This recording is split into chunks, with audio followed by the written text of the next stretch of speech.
now. Thank you, Vicki, for joining us today. Thank you, Kim and Ashley. Thank you all for being here. I'm really excited to be here and to start the presentation. I will say I'm actually on 2 different computers. So if I look like I'm leaning off to the side, it's because I'm looking at the other screen. So bear with me on that. I'd like to start with a land acknowledgement. So in the spirit of truth and equity, it is with humility and respect that I begin with a land acknowledgement. Let us all take a moment to pause, reflect, and recognize that we are gathered on the sacred and unceded homelands of many Indigenous nations. Let us acknowledge the genocide and continued displacement of Indigenous peoples.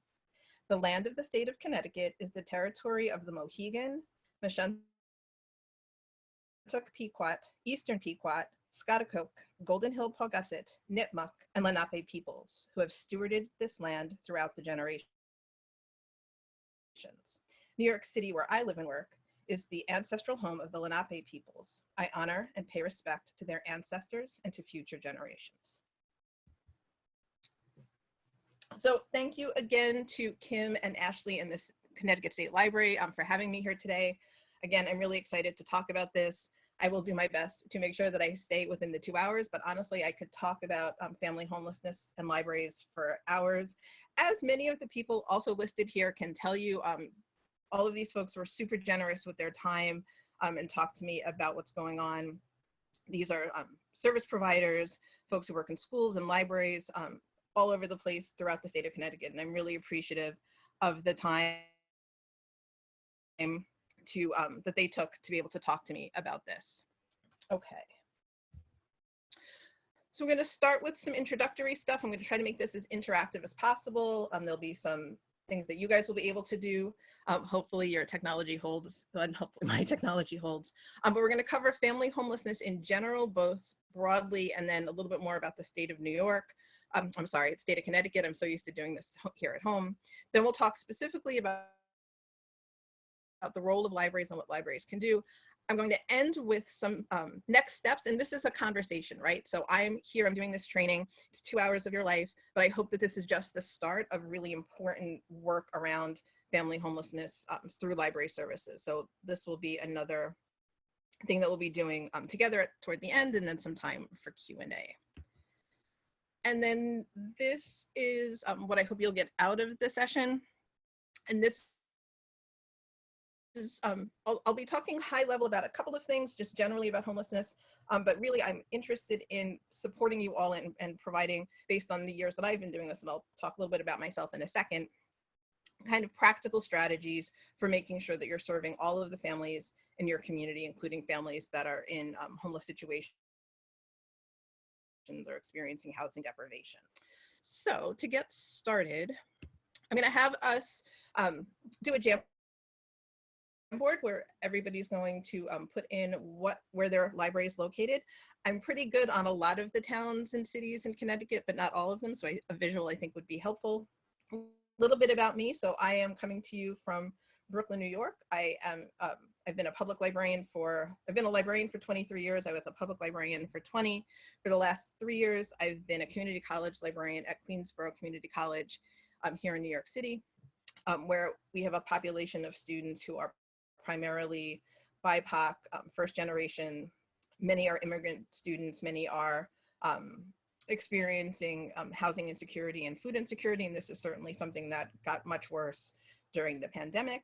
When I was a public librarian, I started my career in the suburbs of Long Island as a children's librarian.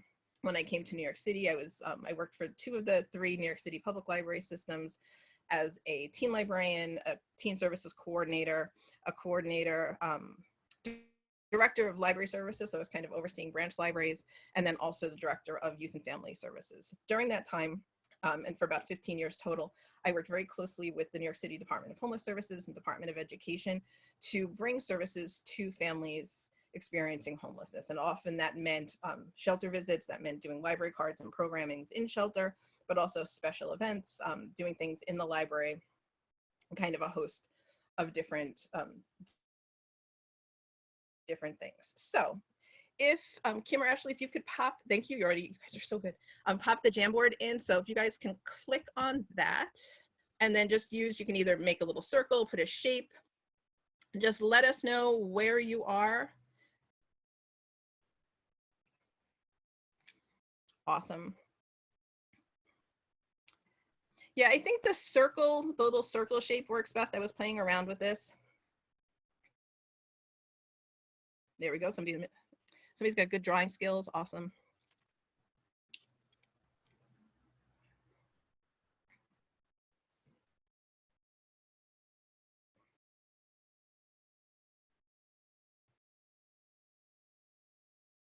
And I love that somebody is erasing what they drew. That is so great. Perfect.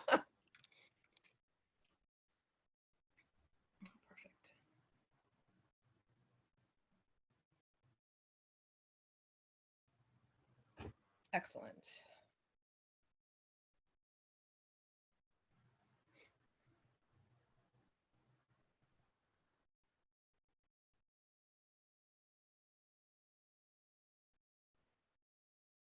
Okay, so let's take another second on that.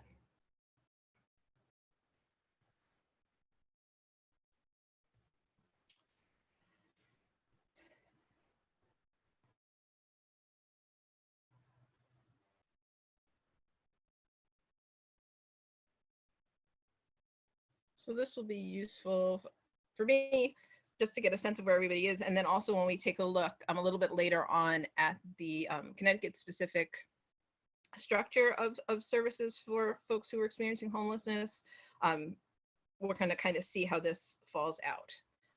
Okay, so let's come back to here. There we go. Okay. So thank you all for that. So we're going to get started talking a little bit about family homelessness in general. And this picture was a picture I took when I was in PLA in Denver back in 2016.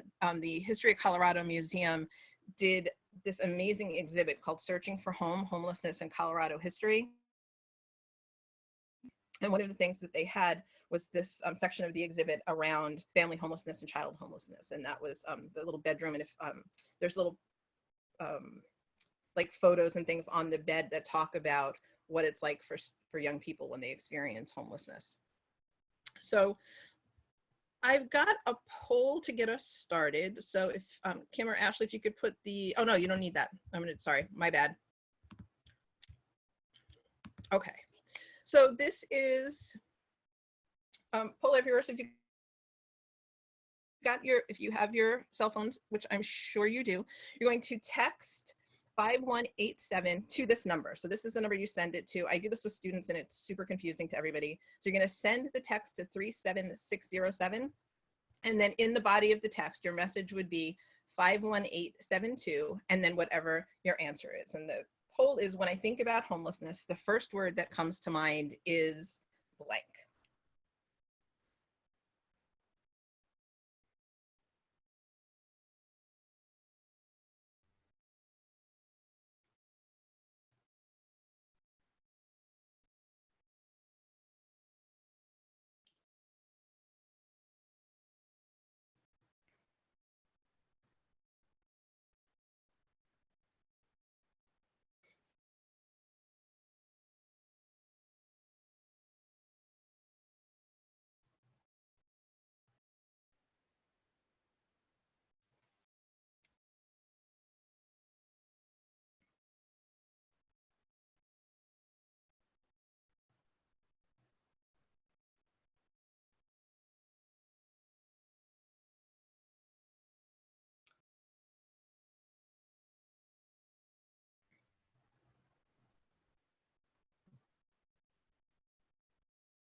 These are great. Thank you, everyone. I'm not sure if we have more coming in.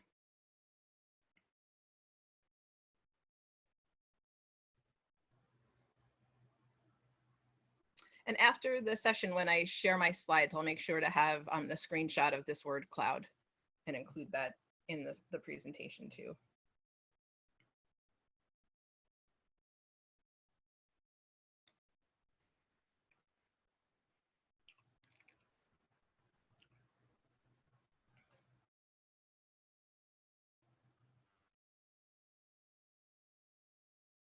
So as we can see, we've got a range of different kinds of words. Some of them are emotional, right? Affective kinds of things. Some of them are more structural or more, what's a good way to describe it? Sort of about, the maybe causation, right? That sort of thing. But all of these kinds of things play in as we're serving people who are facing housing deprivation or are in homeless situations. And then especially when we start talking about children and families, how homelessness looks and how this all kind of comes together is a little bit different than how we typically think about homelessness. So this is going to stay live. I'm actually going to exit out though, so I can go back. Well, maybe I'll exit out. Give me a second. There we go. Okay, so let's come on back here. Okay. And thank you again for that, for sharing. So a couple of things just to sort of put my presentation and my perspective into a framework and just so you have a sense of where I'm coming from. You'll notice that I am being intentional about using people first language. So I'm talking, when I talk about families and kids, I'm usually going to say something like, kids in homeless situations, families experiencing housing deprivation, experiencing homelessness, people in homeless situations, as opposed to the homeless, right? And as we know, generally, we want to make sure that we're putting people first, especially because homelessness is usually a temporary situation. It's something that people go through. It's not who they are. So we want to make sure that when we're talking about people in homeless situations, we're making sure that we're framing it from that perspective. My presentation, my perspective is coming from a systemic and structural point of view. So I'm really looking at the overall societal causes of homelessness, which tend to be economic and social, rather than individual causation, right? So I'm not looking at people and the choices that they make, or people's all of that kind of stuff. I'm really looking at the bigger picture of what's going on societally that leads one of the most affluent countries, if not the most affluent nation on earth, to have widespread housing insecurity and instability. I'm also trying to come to this from a strength-based versus deficit perspective. So later on, when I talk about education, and you'll see some of the educational outcomes of children who've experienced homelessness are poor, right? They don't, they're, for a number of reasons, which we'll talk about, they're not performing as well as their stably housed peers. And I'm careful to talk about that not as a deficit, right? Not as there's something wrong with these kids, or it's about the kids, but it's about the systems that are in place that support and don't necessarily do a good job of making sure that students who are experiencing homelessness have what they need. So I'm trying to focus away from deficit, and especially that kind of individual deficit, and then look at strengths. I'm sure you've all heard a lot and probably even done some trainings around trauma-informed approaches. There is a little bit of a pushback coming around that, and there's a great article this links to, which I'll make sure that you guys have after the session, that even the trauma-informed perspective can sometimes fall into a deficit model, right? So it's still kind of looking at it from that, there's something wrong with you because of your trauma, right? So even though it's better than some of the prior approaches to working with folks in homeless and other kinds of similar situations, there's some move toward a more holistic healing center kind of model. And then finally, my approach, and certainly I think the role of libraries in talking about homelessness, is collective impact, right? It's not, we can't do everything, and it makes no sense for us to do everything. And honestly, in your individual community, there are things that you will be able to do, that you are equipped personally and as an organization to do, to fill a need that you may not need to do in a different community. So for example, I've worked with shelters in New York City, like I said, for 15 years. New York City shelters are incredibly robust in terms of the services they offer, for a whole host of reasons. They do not ask their clients to leave during the day. So most of the time, the families and individuals are, if they're not going to appointments or working or doing all those things, they're in the shelter. So a lot of the on-site services include, job readiness, resume writing. Some even have adult literacy or English language learning opportunities. Almost all of them have some level of child care, so preschool, daycare, that kind of thing. One of the things that I ended up doing a lot was doing programming, really traditional sorts of library programming, right, for preschoolers especially, and for school age kids in the shelter, because the coordinators of education and recreation felt like what was missing for a lot of the kids was a really rich literacy reading kind of program. So that was what I could do. And then I did other stuff as well, and I'll talk about that later. But in terms of what the different shelters needed from the library and from me as a librarian, it was that, and then the library card piece, which we'll also talk about. So I think it's important, and the reason I'm going to talk so much about knowing what's going on in your individual community is because you won't know the need until you talk to people, and you won't be able to figure out how you and the library can meet those needs unless you're having those conversations. Okay. So to get us started, and we can use the chat for this, I think. This is an image by Diane Nyland. Diane is actually, her home base is the state of Connecticut, but she started her career running a family shelter. Actually, it was a mixed shelter in Illinois, and she was instrumental in getting the first state level law to protect students' educational rights when they're experiencing homelessness. And for the last, I guess, like 20 years, she's been in a van driving around the country interviewing families and providers, especially outside of cities, so in suburban and rural areas, about student homelessness. And she has an amazing website, which it's linked to here, and then it'll also be in the resources at the end. And she has this image in her most recent book about what causes homelessness. How does homelessness happen? So take a look and see if anything jumps out. And I'm going to kind of start the conversation. You can use the chat if anything pops out at you, to note that even though she has at the top of the pyramid, on the line where it says personal, she has race and discrimination as kind of an average sized bubble. It's really important to be aware that BIPOC families and BIPOC individuals experience homelessness in the United States at rates that are far disproportionate to their population in the general population. And this can't just be explained by the level of poverty that are also experienced by BIPOC communities. We know that poverty affects people of color much more than it does people who are white. But I think, and I have to talk to her about this, that piece around race and discrimination is so huge and such a big factor that it needs to be a bigger bubble. And it's important for us to remember that. And certainly when we look at the statistics for Connecticut, this is true here just as well as it is across the country. And it's particularly true with Black communities, with families who are Indigenous, families who are Latinx.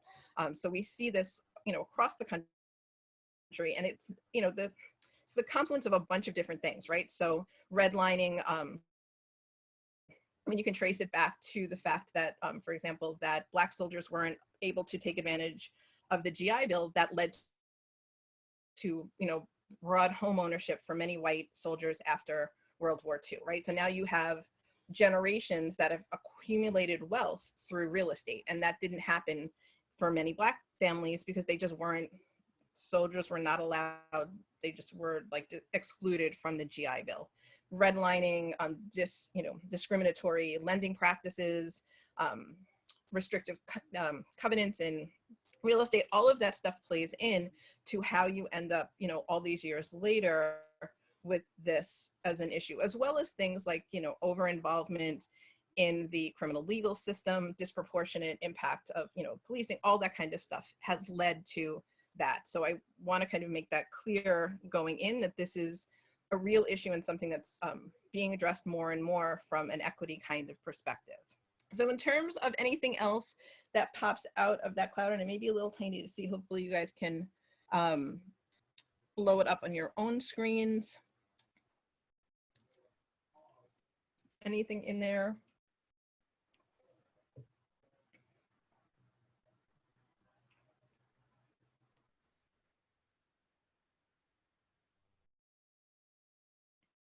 So you'll see she has it kind of the triangle of economic, sorry, I'm like reading this sideways, the circumstances, right? So and personal. Circumstances are things, you know, like, you know, kind of those one-off sorts of crises that happen.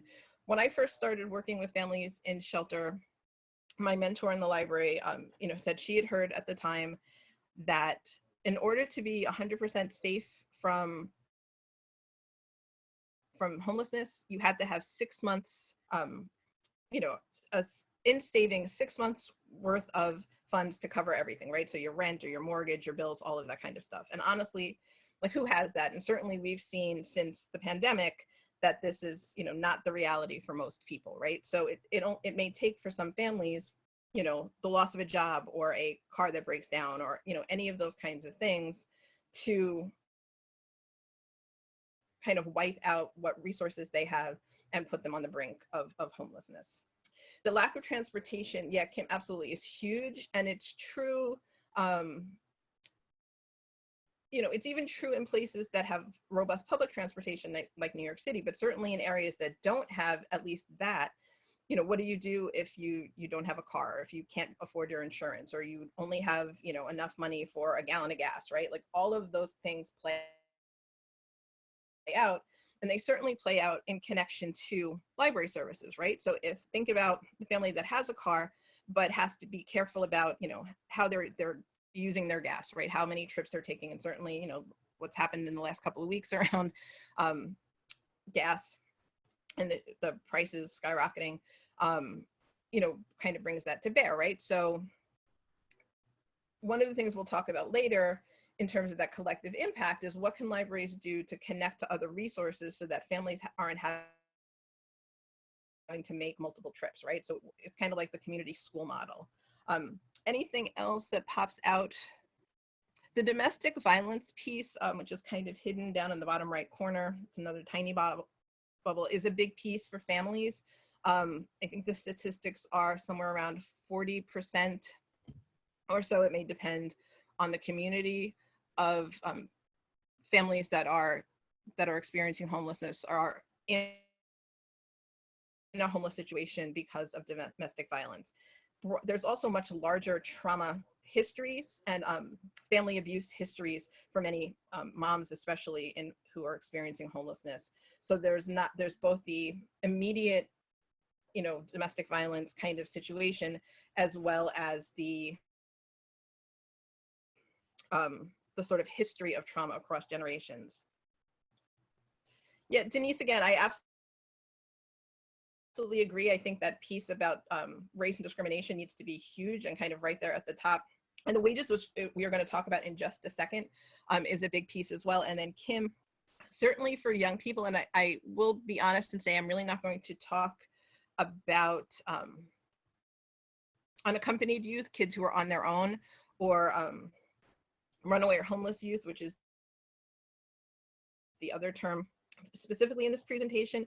But those kids are kids who are aging out of foster care are one of the largest populations of young people to experience homelessness. And the lack of supports that are in place as they age out, you know, where are they going? What are they, you know, how are they managing everything, you know, adulting, right? How does that work? So that's absolutely a big piece too. And that's something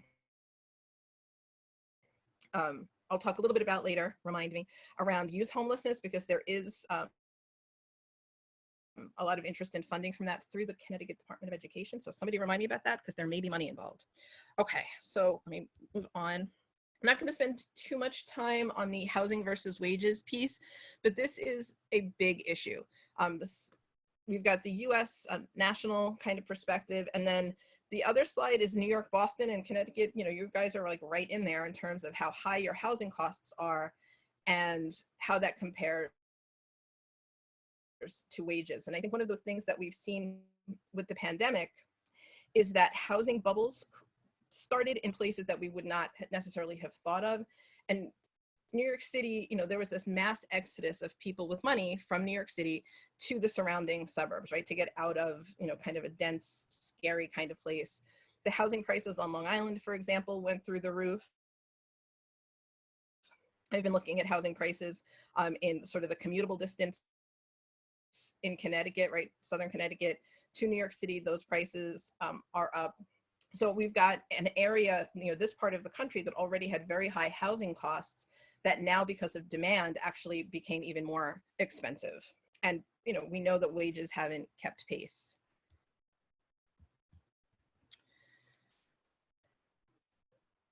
If you are not already familiar with MIT's living wage calculator, it's definitely worth checking out. These are the data for Connecticut as a state, but you can actually drill down to count at the county or town level, and it takes the current minimum wage and then figures out how much people would have to earn, working full time, so 40 hours a week, to be able to afford to live in that community. And this is including all of the food, utilities, like Denise mentioned in the chat, rent, transportation, all of that stuff. And when you go to the website and plug in your location data, it actually gives you the breakdown of how much, how they came to these numbers and how much people are expected to spend on each of those things. And I'll be honest and say that even that's underestimating how much people need to live, let's put it that way. So you'll see that really, with the current minimum wage, and it is going up a little bit as of August, and there's this rollout plan to bring it to $15 by 2023. Almost no one is able to survive on full-time minimum wage, and that's assuming that a minimum wage job is available full-time, which is not often the case. So I spend time on all of this again to think about how the economic realities of the United States are that housing and wages just have not kept pace. And obviously we all live in expensive places. We know this, from our own experiences as well. Okay, so a little bit about some statistics around family homelessness in the US. The number of children who experience homelessness hovers at around 1 in 30 children a year. It's a little bit hard to measure, and I'll talk about this in a minute, because you have so many kind of overlapping agencies that are tracking this. So it's always, you'll see so many different numbers that are all over the place, and it becomes a little bit of a challenge. The bottom line is there are just too many children and families who are unstably housed, who are experiencing housing insecurity, and we'll just leave it at that. One of the things that has happened during the pandemic is that the numbers for homelessness kind of across the board, although interestingly not for single adults, but certainly the number of sheltered families has gone down pretty much everywhere. And the explanation for that, as far as folks can figure out, is that with the eviction moratorium that have been in place, nationally and at the municipal level, families were able to stay in situations that they may not have been able to otherwise, especially because of job loss. And then also, quite honestly, a lot of families probably stayed in like doubled up situations, which I'll talk about a little bit later, that they might not have wanted to stay in or might not have stayed in otherwise if they had options of other places to go. The expectation, however, is that once these moratoriums are lifted,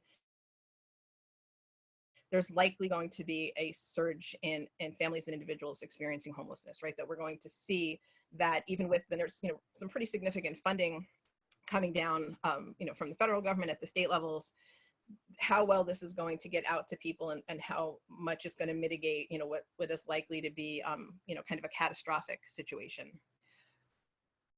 Really important to realize that most kids who are experiencing homelessness are little ones, right? They're preschoolers, they're under the age of 5.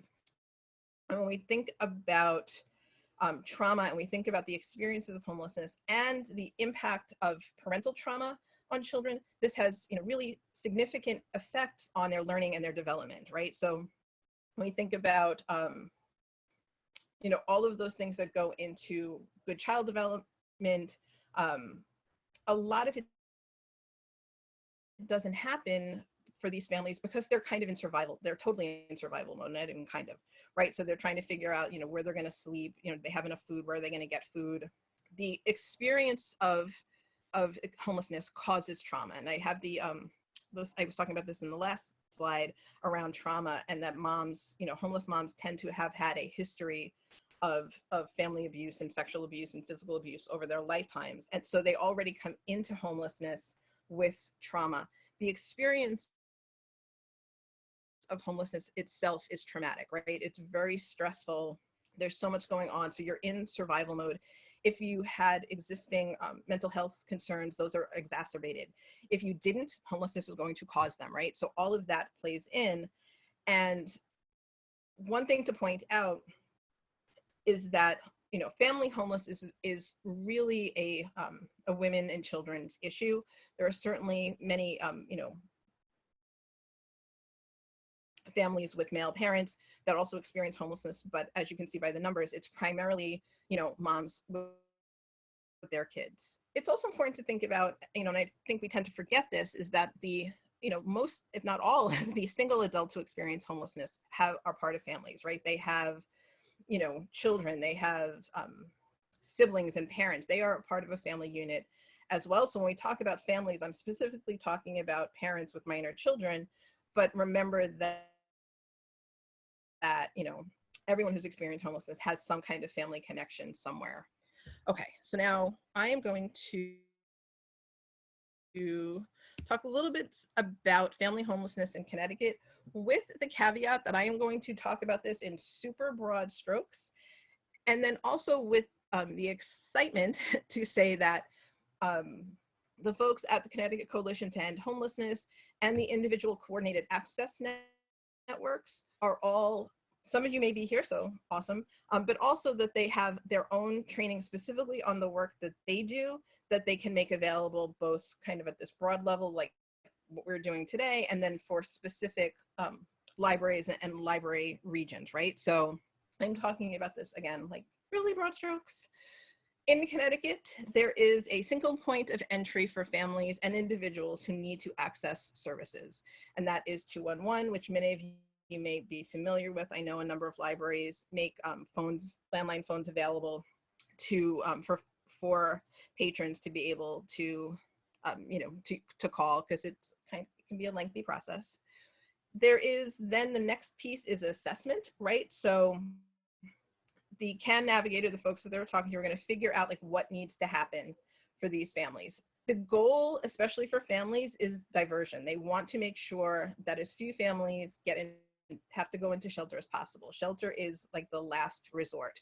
And I had one of the CAN providers, when I spoke to them last week, basically said, we will do diversion at almost any cost, right? So whatever it takes to make sure that a family doesn't have to go into shelter, that's what they're going to try to do. The next piece, then if there are no other options, then shelter, there's usually a waiting list, and then folks go into shelter as beds open up. At that point, so the way the services are provisioned, Connecticut Coalition to End Homelessness is the organization that kind of is oversees all of this. The coordinated access networks, or CANs, kind of follow under them, and we're going to look at those in more detail in a second. And these are regional groups, there's 7 of them, that work together to provide services, collect data, all of that kind of stuff. And there's a core backbone agency in each of the CANs, and then multiple, and I only put 3 provider agencies because I ran out of room, but lots of different agencies under that backbone agency as part of the CAN that provide direct services. And those services can be housing, they can be housing support in terms of getting people vouchers and all that kind of stuff, and the whole host of services. So let's take a look at the map. So if you think about where folks were located when we looked at the where are we map, and then kind of map that onto this map, you'll see that it looked like folks were kind of clustered, like southern, so that sort of Fairfield, Greater New Haven, CAN area, and then the Greater Hartford area for the most part. One of the cool things with the cans, and I will tell you that they were awesome to speak to, is that they are really excited to make these connections. And the Connecticut Coalition to End Homelessness is at well, and we'll talk about that a little bit later on in terms of next steps. I think the timing of this presentation worked out in a lot of good ways. One, we're coming out of the widespread restrictions around gathering.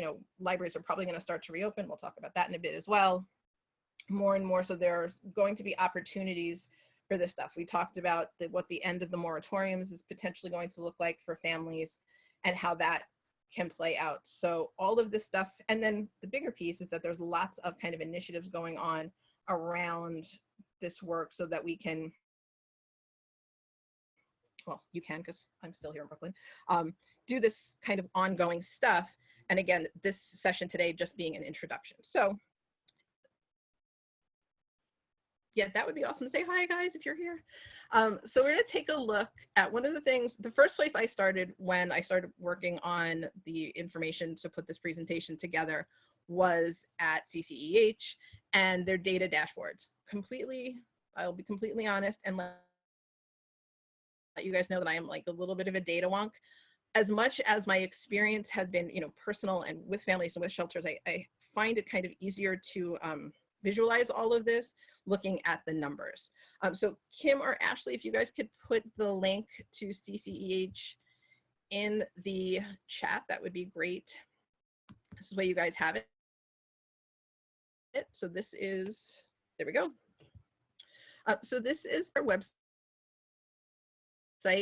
and I'm actually starting here on the data dashboard piece so that you can have a sense of what's going on. And there's a number of different things happening here. I'm going to actually look at this family dashboard just so you can kind of see.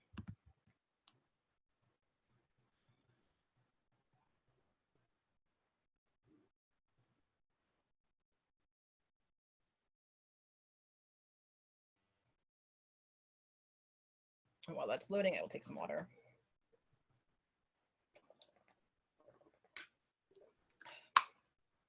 So these are data from last year, and just kind of as a snapshot, you can see that this is talking about families, right? So they're talking about how many families, what percentage of the families who called 211 were diverted, right? So who were able to be provided other assistance, and then what BNL is by name list, right? So those are individual clients, how long they were on the list, so how long they were in shelter, and all this kind of stuff. So you can see there's some interesting thing about how long it took them to get their appointments. So, within 2 days, right? So people were contacted 211 and got an appointment to be assessed within 2 days, which is amazing. And then I'm not sure about the matched piece. If we come back out,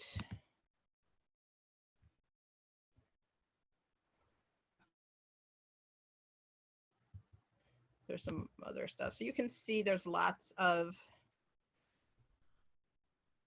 information here that you can play around with.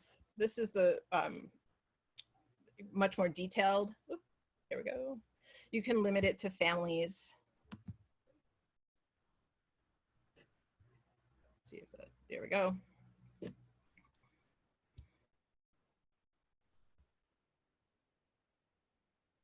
So this is for the month of April of this year. So you can see the breakdown across the different cans.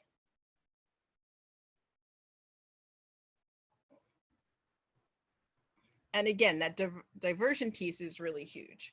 And it, it makes logical sense, right? Like you don't, New York City, as an example, spends insane amounts of money putting families in shelter rather than figuring out ways to prevent people from going into shelter in the first place. So right now, we're in the middle of a mayoral election race, and this is a big part of the conversation. Like, are you going to continue putting families in shelters and building new shelters, or are we going to do something to actually stop homelessness kind of before it happens? Okay. I encourage you, if you have not already, to take a look at this website. Look at the data, get a sense of some of the numbers that are going on in your individual community, just so you have a sense of this. And then also we'll talk later about getting connected to your individual CAN, because again, they're this kind of umbrella organization that works with the individual provider. So I had a call, for example, with one of the CANs, and they had all of their family shelter providers were included, which was amazing and generous and gracious of them. So there's lots of ways in to making sure that the library is connected with the folks who are providing services within your community. Okay, so let's come on back here. Just give me a second. Oh, you didn't want to see that. That's what happens when you have way too many tabs up. There we go. Okay. Now, I do want to point out, before we start talking specifically about student homelessness, that the way homelessness is defined from the legal sort of legislative perspective is super confusing. And there are multiple definitions. So for example, HUD, who funds most of the shelter services around the country, has one definition, and it's a little bit more narrow. Families and individuals really have to be at imminent risk of homelessness, if not literally on the street, right? HUD collects the data from the continuums of care, those big umbrella organizations.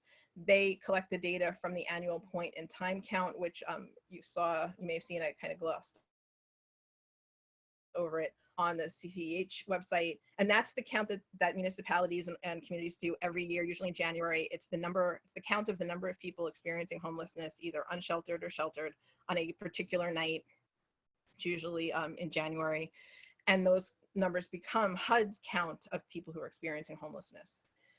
The United States Department of Education and the local school districts use a different number, which is why you'll see numbers of student homelessness are much higher than numbers in that same community through HUD. And that's because McKinneyVento, which we're going to talk about just in the next slide, uses a definition of homelessness for students, which is pre-K through 12, that includes things like doubled up. So that's when you have multiple families sharing a residence, even sometimes, a small apartment, whatever it may be, for economic purposes, right? They're not doing it because they want to live together. They're not staying with grandma because she's going to take care of the kids and they're going to take care of grandma, and they want to do this. They're doing it because they have to for economic reasons. Also includes couch surfing, which is usually unaccompanied youth, young people who are staying with one friend this week and maybe another friend or a relative next week, and those sorts of things. So that all gets included in the McKinneyVento definition. One of the providers that I spoke to wanted me to make sure that I made this explicit, because often what happens is the libraries will have a family that's in a situation. So maybe they're doubled up, maybe they're, whatever the situation may be, and they contact 211 and they go through the process. And unfortunately, because of their circumstances, they're not eligible for immediate housing or for whatever it may be. And that leads to, some concern and anger often, right, on the part of the person who referred them, like, here, call 211, they'll help you. And a lot of it has to do with this difference of definitions and eligibility requirements. So there are certainly things that, supports and things that can be available, but it may not be like, hey, this family, is immediately going to get into shelter or whatever it might be, just because they're not eligible because of, the really strict rules around a lot of the services. Okay, so let's talk about McKinneyVento. The McKinneyVento Homeless Assistance Act has been around since the late 1980s. I mentioned Diane Nyland when we looked at her slide, was instrumental in getting sort of the precursor to this passed in the state of Illinois in the 1980s. And the point of the act is to protect the educational rights of students experiencing homelessness. Prior to McKinneyVento and similar state level kinds of legislation, a student who became homeless wasn't able often to register to go to school because they might not have had paperwork. They weren't able, they couldn't prove their vaccination status. They had no proof of residency. All of those kinds of things that happen when a family registers their child for school were disrupted by homelessness. And this meant that many kids who were in these situations were not going to school. There's I think it's a Hallmark movie that talks about this. I can't remember the name of it. But that's basically what happened, is that, if they were getting education at all, it was kind of on-site, sort of informal sorts of things. This law's been in place, like I said, for a long time. It's been reactivated in certain, repeatedly. Right now, it's part of the Elementary and Secondary Education Act. And it guarantees that students who are in homeless situations have the right to continue their education. And I'll talk about what those, what the students are entitled to, but it's really important to notice the things that I was just talking about around the definition of homelessness. So this definition includes children and youth who are sharing the housing of other persons due to loss of housing, economic hardship, or a similar reason, living in motels, hotels, trailer parks, or camping grounds due to the lack of alternative adequate accommodations, and are living in emergency or transitional shelters, or abandoned in hospitals. The law used to include children who are awaiting foster care placements, as you'll see on the bottom, but that was taken out when they redid this act back in 2016. Basically, and you'll see in the other two definitions, the idea is that McKinneyVento includes in their definition of homelessness any student who does not have an adequate, and you can see it up here, right? They lack a fixed, regular, and adequate nighttime residence. So that means, if you're in a rural community, this may mean a family that's staying, in a leaky trailer on the family's property that doesn't have heat or running water. That's not an adequate nighttime residence, certainly not in the winter, right? It's not, that would be considered homelessness. One of the things right after the recession, when there was this boom of families experiencing homelessness, is that, for example, the very northern part of New York State, very rural, suddenly started seeing kids coming to school with, like they were sick all the time and all, really weird things that the teachers were noticing. And it turned out many families were doing this, right? They had property, their house had been foreclosed on, but they also had property, and they were living, they were camping on the property or living in a trailer on the property without that kind of adequate, heat, hot water, that kind of thing. So this definition is much looser, as I was saying, than HUD's definition is.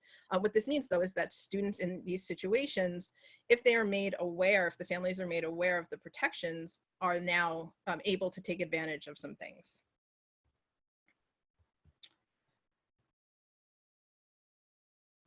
Part of McKinneyVento requires that every local educational agency or school district has to have somebody listed as the McKinneyVento liaison.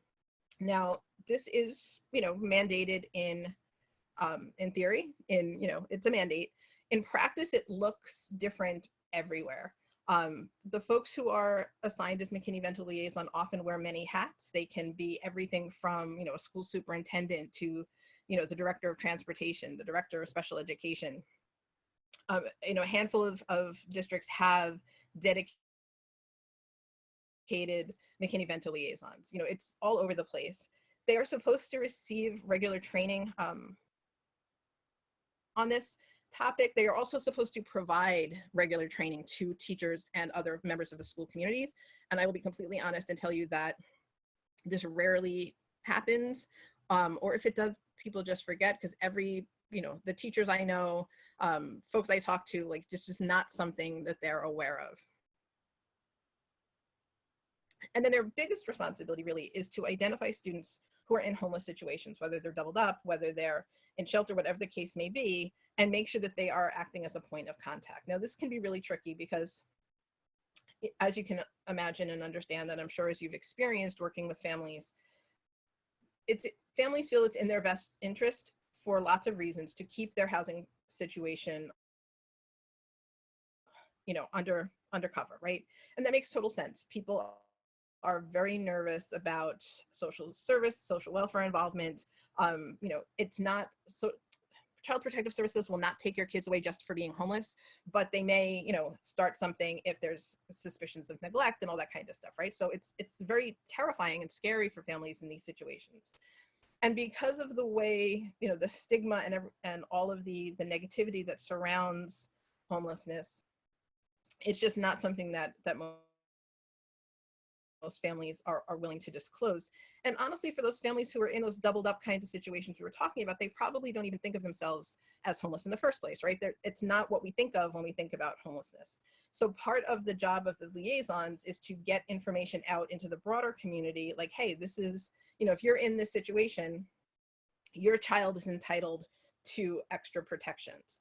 So a lot of the work that the McKinney-Vento's liaisons do has to do with school registration, right? That intake form when families register for school, framing questions in ways that will get to their housing status without stigmatizing, without, having them have to come forth and say, yeah, I'm homeless, right? So all of that is a big part of what they do. On top of that, they need to provide students in homeless situations their entitlements. So they have to be able to enroll immediately. So if they are, they left the school where they were, they're in a shelter in a different community, for example, it is the parents' right to decide should their child stay in that school that they left, right? So in the community that they were living in, or transfer to the school that's closest to the shelter. The deciding factor in that from the parent's perspective is what is in the best interest of the child, right? So the consistency of staying in their school of origin often outweighs the inconvenience of long travel. So think about, we were talking about transportation early on, that, if you got a family that's living in a shelter 40 minutes away from where they had been residing, and now you've got the transportation back and forth to school. The school districts, both the school of origin and the new district, have to figure out how to provide transportation for their child. It's not up to the parent, to have to drive the kid back to that school or whatever it is. The districts, one of the protections that's covered under McKinney-Vento is transportation. So that all has to be worked out. If they decide to enroll in the new school, they have to be enrolled immediately. And that means it doesn't matter if they can't find their birth certificate or the vaccination records or all of that stuff. They are students who are considered McKinney-Vento and McKinney-Vento eligible automatically get free school meals. They don't have to, fill out the form with the parents' income and all that kind of stuff. And then there's also in districts that there's McKinney-Vento operates as a mini grant kind of system through the federal government down to the state and then to the local school districts. And in those cases, there are the financial supports for things like sports uniforms and club fees. A lot of the districts will cover some of the testing, like ACT and SAT. There's some vouchers and waivers, but when there aren't, the McKinney-Vento can pick up the cost for a lot of that stuff. Many of the McKinney-Vento folks will do things like cover the cost of prom, right? All that kind of stuff. The reason I talk about McKinney-Vento in such detail is that in terms of family homelessness, the McKinney-Vento folks are usually who I turn to first to find out what's going on in a community. They will be in touch with, any of the local shelters. They will know, what's going on in terms of how services are provisioned. They just know what's going on in their community. So they are a good resource. Even if you have other points of contact in your local school district, they're a good person to connect to because they know what's going on around homelessness and student homelessness. Part of the law is that the contact information for the liaisons is publicly available. So we're going to now take a look at the list of liaisons for the state of Connecticut. Kim or Ashley, if you could put that into the chat, I would appreciate it.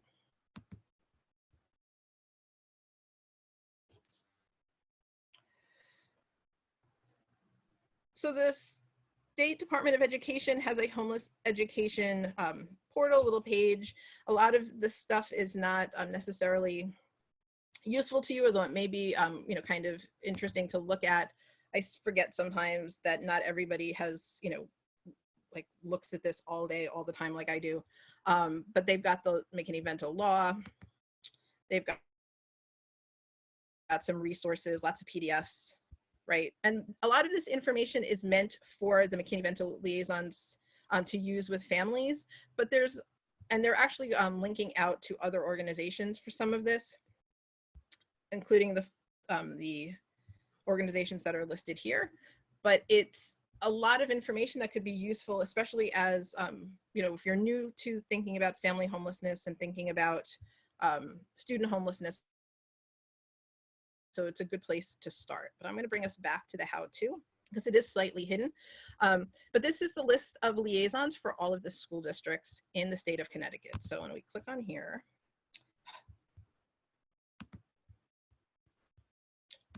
Chromebook. Okay. So you'll see, there we go.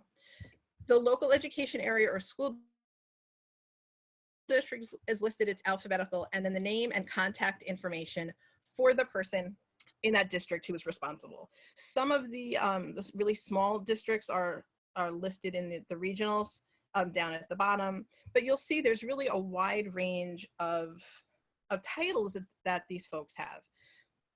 This, besides being you know, a little bit stressful in terms of trying to connect to people, also lets you know that they are super busy and have lots going on, and that, you know, they're juggling so many responsibilities that there may not always be the level of support. But in many cases, they're really, you know, they do have their finger on the pulse of what's going on. And you'll see, let's see, who did I talk to? Killingly, Emily Ross is she's a McKinneyVento liaison, and she was one of the folks that I talked to. She's in northeastern Connecticut, right? So that's her job. And there's a number of people. Hartford has, you know, some of the districts, obviously, where there are higher rates of student homelessness, have somebody, and that's their only job. Even with folks wearing multiple hats, I still highly recommend reaching out either by phone or email and introducing yourself and just saying, like, you want to connect and talk, you know, about student homelessness in your community. I will tell you, once you reach McKinneyVento liaisons, they are amazingly generous people. They obviously are not going to talk about, you know, specific family level kinds of data about their kids, you know, whatever it may be, but they can certainly give you a big picture and let you know what's going on, and where they can see your help. So I've spoken to McKinneyVento liaisons all over the country, and a lot of times they already have kind of informal relationships with the libraries, right? So they may have a student who owes money on their library card, or needs a library card, or needs a computer or someplace to print out papers, right? So they'll call over to the library, and, you know, we're librarians, we want to help people, so we're, you know, we'll almost always be able to accommodate those needs, even if it means bending the rules a little, right? That's fine. But there isn't a sustained kind of relationship often. And, you know, think about how much easier it would be, instead of the McKinneyVento liaison having to call the library, you know, every time this happens, and then hope they get somebody on the phone who's going to take care of this, if they had a point person, right? So at the start of every year, in addition to, you know, the broader school outreach that you're likely already doing, you are making sure that you were connecting with the McKinneyVento liaison to make sure that the students who are covered under McKinneyVento were had their library cards, had all of that stuff. Because one of the things that happens with students in homeless situations is chronic absenteeism, for obvious reasons, right? So, you know, the instability of their housing, you know, mom and dad has to go to a ton of appointments. They don't know how long those appointments are going to take. So do they risk, you know, having the kid go to school and then not being able to pick them up afterward? All of those kinds of things, you know, tend to lead to a lot of disruptions, even past enrollment. So I'm a huge fan of McKinneyVento liaisons. And like I said, they are almost always the first people I reach out to when I'm trying to find out about homelessness in a particular area. So take a minute, if you were able to, if you haven't already, and if you can open a tab, just click the link, click on the Excel spreadsheet, and see if you can find your liaison. And I'm not going to force you to email them right now, because that would be silly, but if I could, I would, because it really is important. Now, I will also say that, especially as you can imagine, in, you know, the pandemic crisis, they are especially overwhelmed. So I usually start with an email, and then if I don't hear back, I start cold calling, and eventually you'll get somebody.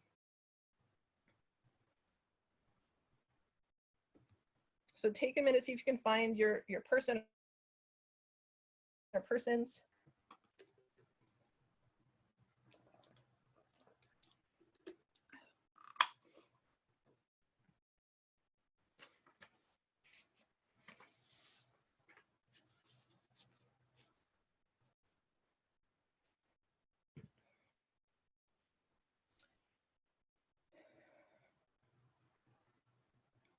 One other thing with McKinneyVento, both at the local level and then at the state level, and Kim and Ashley and I can talk about this more kind of post the training, is that there's documentation available. There are posters that you can get from either the state or the local school district. We'll figure out the logistics on that, that you can hang in your library, right? So this way, families are seeing this.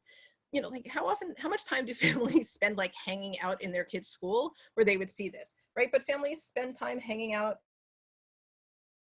in their library. So this would be a good place to have this kind of stuff hanging out.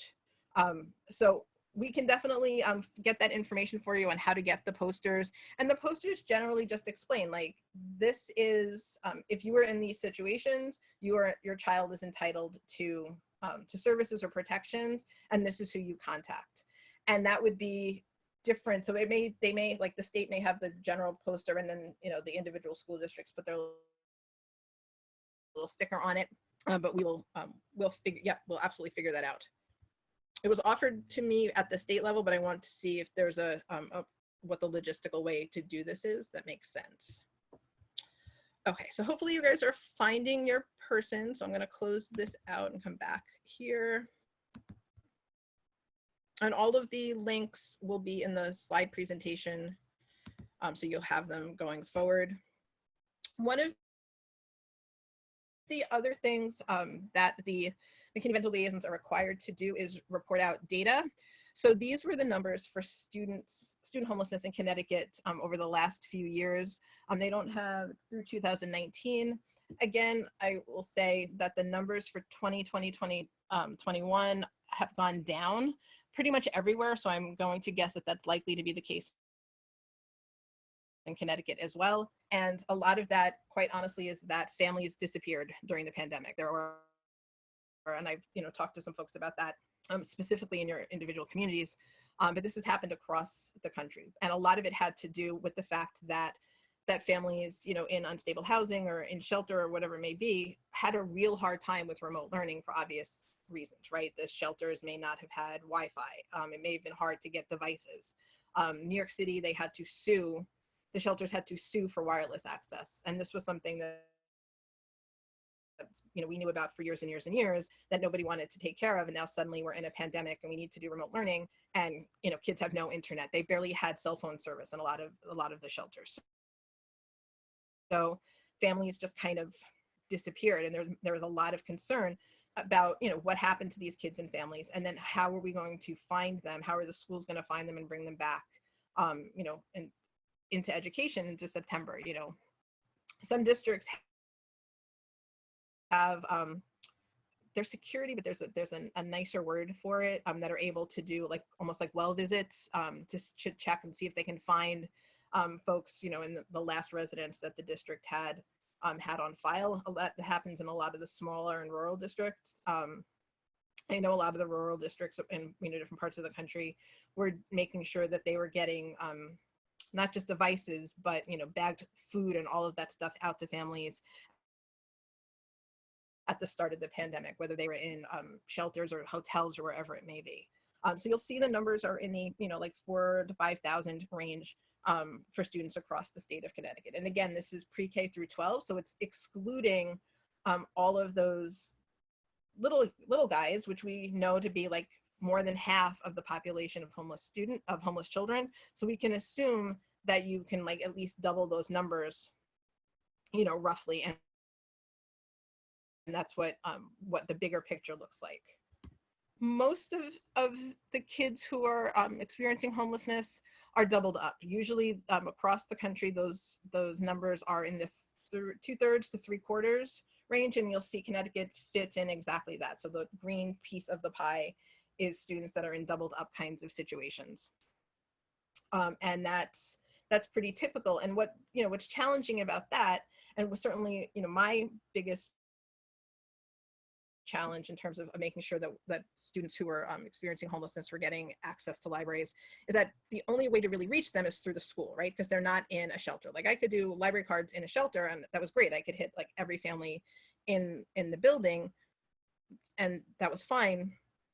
But the kids who were doubled up, unless there was a special event, and a lot of times even if there was a special event, those families weren't coming to those things either. So that kind of way in through the McKinneyVento liaisons is a good way to make sure that you're catching and library cards, especially for those students who are doubled up, because again, the likelihood that they have chronic absenteeism is a lot higher than for stably housed students. So you want to make sure that they're getting services. I'm going to switch gears a little and just talk about, kind of to wrap up the homelessness piece, what the impacts of homelessness on children. So we've talked about trauma, we've talked about the disruption to education in terms of just the logistics of navigating homelessness. Kids who are homeless experience illness and a lot of stress-related illness more than their peers. Some of this, quite honestly, is because they are not, they're in substandard housing, right? So I was talking about those kids in northern New York State who were sleeping, out in like places where it is cold in the winter, without adequate heat. So they had, colds and just respiratory illness and all that kind of stuff. Especially for students who aren't in shelter and experiencing homelessness, they're likely to be going hungry, right? So that's the importance of, and why the free meals thing is kind of an automatic for students.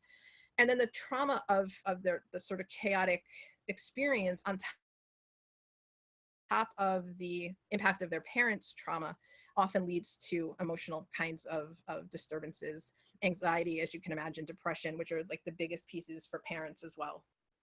And these, again, I'm highlighting them not from a deficit perspective to say like, this is what's wrong with these kids, but to say like, as organizations, as systems, we know that these are the kinds of impacts that homelessness has on children. So the ideal would be that we just don't have children who experience homelessness in the first place. But if that's not possible, what kind of supports can we put in place to support children and families, make sure that they have access to things that will, kind of prevent or at least take care of these health impacts as they're happening.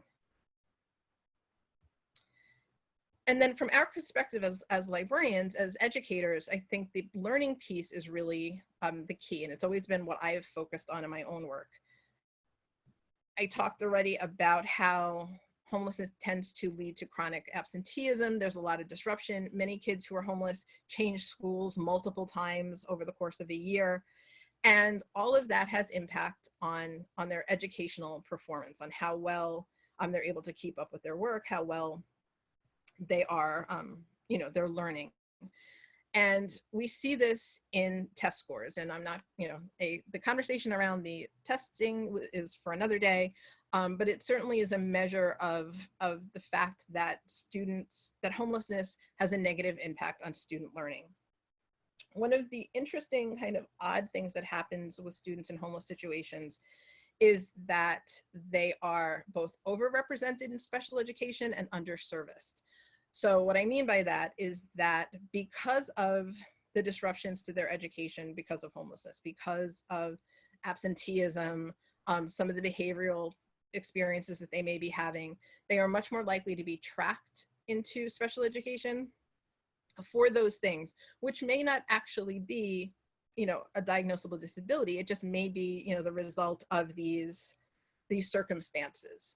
At the same time, for students who may need special education services, they may not have been evaluated, or maybe they were evaluated in their prior school district and their IEP hasn't followed them to their new school district.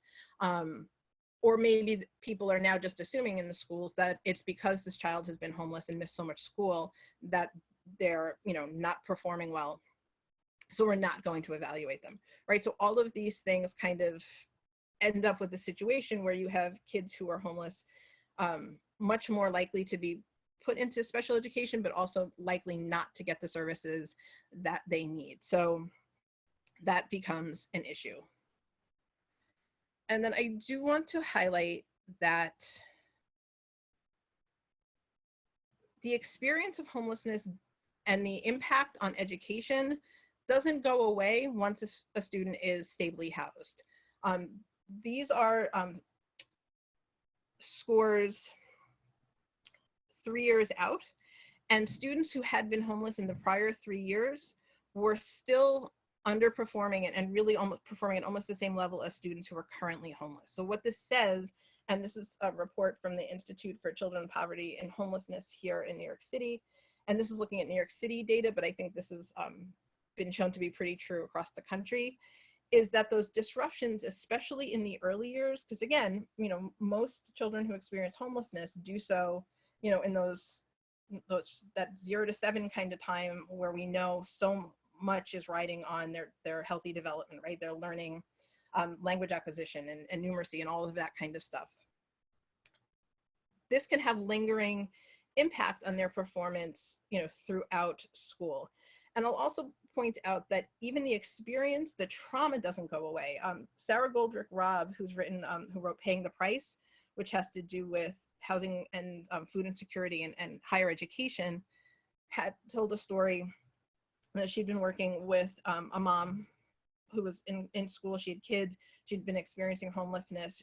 It was 6 months after she'd been stably housed where her trauma had sort of subsided enough that she felt like she could even still concentrate on her schoolwork. So that survival brain, you know, the role that trauma plays in making sure that people are able to survive takes a long time to go away. And for many, you know, for some people, it never does completely, right? So when we think about the experiences that children have had, this can have lingering impact on their educations, you know, into adulthood. And again, I'm not taking that from a deficit perspective. I'm putting it out there as, so what can we as libraries and librarians do to kind of mitigate some of those effects? Which leads me into the role of libraries. This picture was one I took at Homefront, New Jersey. They're a family shelter in central New Jersey near the PA border. And I think they have over 400 folks at their shelter, families. They have an amazing, robust childcare after-school program. They have this awesome art center, which honestly would be like my dream job would be to work there. Just really cool. And they have a library. They have, mostly through donated books, but they have this big space, common space, and library services. I have not ever been in a shelter that did not have some sort of library. And I'm going to talk about the book donation piece in a second, but clearly providers and folks understand that literacy and reading and libraries are important for everyone, and, you know, make space in their buildings and their shelters for this. So I think there's a lot we can do. And a lot of it is really traditional kind of librarian stuff, right? But kind of think about that as we're going forward. Okay. So I want to take a minute, and if Kim or Ashley, if you can put the first Padlet link in the chat. So this is a time where everything's kind of up in the air, right? So some libraries are open, some libraries are closed. It's all over the place, right? So let's take a look at the Padlet. And if you guys could just click on the little plus signs to let us know, yep, somebody's already on there, where your particular library is around reopening, around summer reading, and then do you still require proof of residency for library cards? And I know some folks did away with that during the pandemic. Some haven't.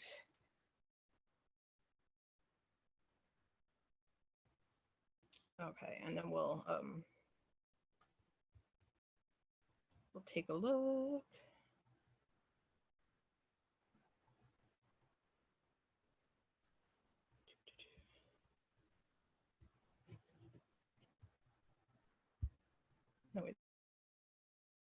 there we go. Grab and go. So it looks like a lot of, see, we've got the most fully open to mostly open.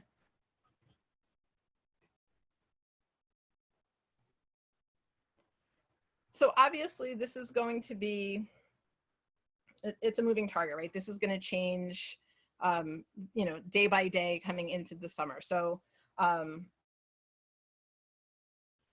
let's see, I want to look at the proof of residency because that's a big piece, and then we'll take a look specifically at summer reading. There we go. Okay. Computer card, sort of. All right, so it looks like kind of a mix. And then let's talk about summer reading. Outdoor virtual, outdoor virtual. All right, cool.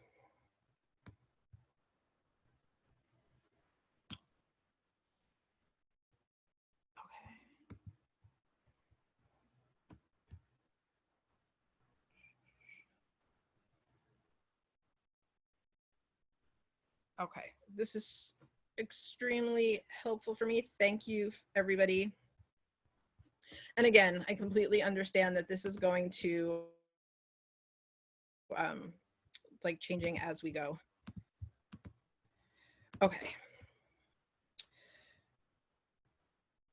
So I want to start off when we talk about libraries, talking a little bit about policies and barriers, because I think that becomes sort of the first thing that we need to address. And the library card piece is usually the biggest. And it's nice that, I'm glad to see that there's this nice mix of responses around, you know, proof of address, proof of residency. You know, I came from a suburban library, we required proof of residency. We would mail the postcard, the whole 9 yards.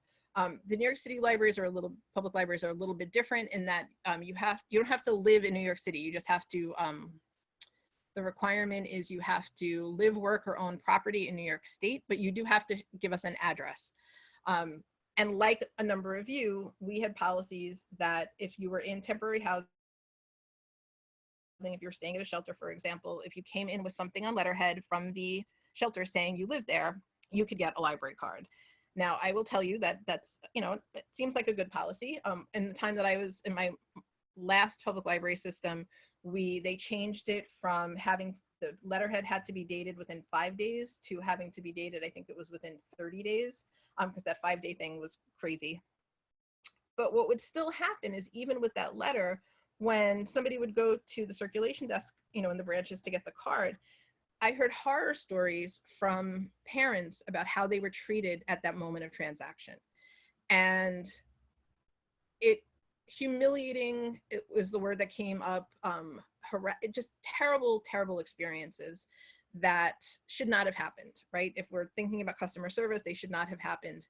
And when we think about the point of proof of residency and the point of address, I get, you know, I understand tax bases and all that kind of stuff, but we want to make sure that the folks who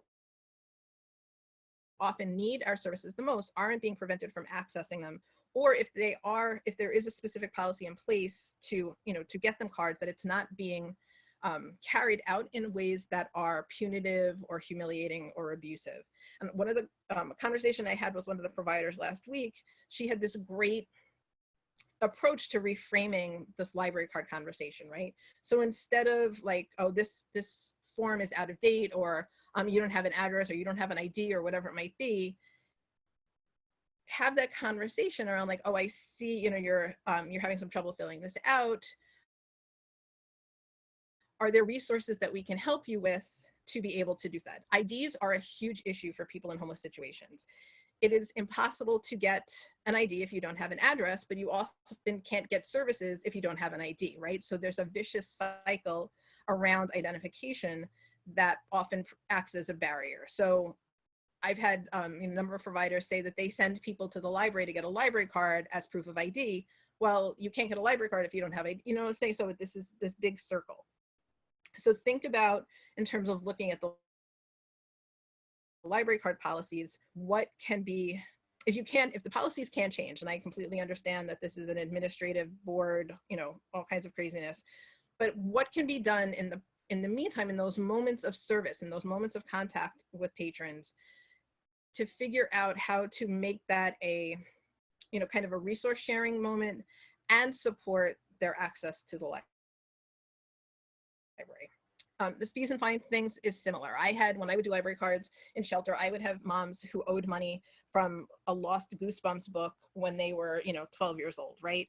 And that, who knew where that book was? That book was never coming back, so a lot of places are already doing fine free, which is amazing. A lot of libraries are also kind of trending toward open access in terms of their library cards, or a consortium model. So a lot of that, a lot of those things are in place. But that, parents were like, oh, I owe money, there was this real fear. And then there was also the reality that the last library system I worked in sent people to collections for fees and fines when it got to a certain point, right? And that has a huge impact on people. If you think about, so when you think about people getting housing or renting apartments, right? So now they have, marks on their credit history on top of maybe having a prior eviction and having all of those things. Do libraries really want to be, part of the reason that somebody can't get housing? Because we sent them to collection for like $20 worth of lost books, so in that kind of social justice context, think about what that means. Like we're not getting the books back, and to a certain extent we may not ever see that money again. Is it worth going down that route? I'm not answering that question. You guys, that may be something that you, even in your position, can't answer, but it's certainly worth thinking about. And then we also talked about we talked about transportation earlier. So again, if your library, and obviously during COVID, this is an issue, lack of transportation, limited hours, and then the policies around baggage and hygiene, sleeping, and all of that kind of stuff, which tend to be enforced selectively, may impact access. So one of the things from a collective impact model that you think about is, if the school is already doing things like a lot of the schools that do weekend, they send the kids home for the weekends with food bags, right? So they may have a backpack that has, canned food for the weekend or going into a vacation. Can the library be part of that, where the libraries are there on Friday afternoons with a deposit collection, right? And, families can take books for the weekend and those sorts of things. Like, how do we provide services where families are in a way that helps kind of get through these access barriers? And that community schools model is really important, right? So the community schools model has not just education and the school stuff, but it also has, dental care and eye doctors. And a lot of schools are able to provide laundry facilities now because of the funding around, that's been coming through, right? So, kids can wash, especially if it's uniforms and they only have one uniform, like they can wash their clothes so they have clean clothes to wear the next day. So all of that stuff is, are possibilities, and the things that the libraries can get in on, to whatever degree is needed in your community, and that you have the ability to do. Now, I will say, and I probably should have said it earlier, that the economic factors that impact homelessness, right, that lead to widespread homelessness, also have impact on libraries. So, after the recession, a lot of libraries saw steep budget cuts because they lost huge chunks of their taxpayer base. Austerity budgets, which lead to cuts in social services, which lead to people in homeless situations having no place else to go but libraries, not only impact libraries in terms of service provision, but also are at the same time, impacting our budget. So all of this, it's interconnected. So again, I'm not saying that libraries need to be everything for everyone. It's this conversation around what are we best equipped to do? What do we have the capacity and bandwidth to do? And then what is needed in our community, which is the next slide. So when we think about things that libraries can do, the most important thing to do, and the reason that you're here today, and the reason that I talked about, your CANs and your McKinneyVento liaison, are those top level things, right? Learn. When I first started doing outreach to shelters, I knew nothing about family homelessness. I still remember, 15 years later, what it felt like going into the first shelter I visited, and just not, and this was a very large family shelter run by the City Department of Homeless Services. New York City Department of Homeless Services has its own police force, and that was a little disconcerting. And the kids were great and the program worked well and it was all fabulous, but that environment was kind of etched in my brain, like, okay, this is what families are experiencing, and I don't understand why this is happening. And so, here I am 15 years later, and I still read and learn and talk about this as much as possible. But that's, we're librarians. That's the first thing we should be doing, is reading stuff, researching stuff, talking to people. That partnership piece is key. And this is true across the board. There are things that our organizations and our families may need from us that we don't even know about, and we wouldn't know about until we talk to somebody. Sometimes it's just meeting room space when that becomes, a safe thing to offer, right? So, and many of you already do this, that you make your space available for the cans or whoever it may be. But having those relationships, partnering to make sure that we're, through that collective impact model, covering as much area as possible. And then the advocacy piece is really important. And I think it's something that in some ways is under discussed, but it's certainly, important, both in terms of library services and then also in terms of advocating for families. And it's exciting that some of the things that are coming out, the municipal engagement work that Connecticut Coalition to End Homelessness is doing, there's a lot of that work involved in there. And then in terms of what we can offer, the technology piece is huge. We saw that in the pandemic. You guys probably did this, I'm sure, in terms of hotspots and laptops and devices, and making sure that we are providing as much technology access as possible. The programming piece, at your library, the simplest thing you can do, honestly, is make those connections with the providers in your community, and so that they know about these programs, right? So you don't necessarily have to do an on-site program in a shelter. They may not need or want you to do that, but having the providers know that you're thinking of them and that their families are more than welcome to attend is a huge piece. And then figuring out like how to help make that happen. So whether it, making sure they're on the newsletter list or whatever it might be. And then the food piece is a challenging thing for libraries.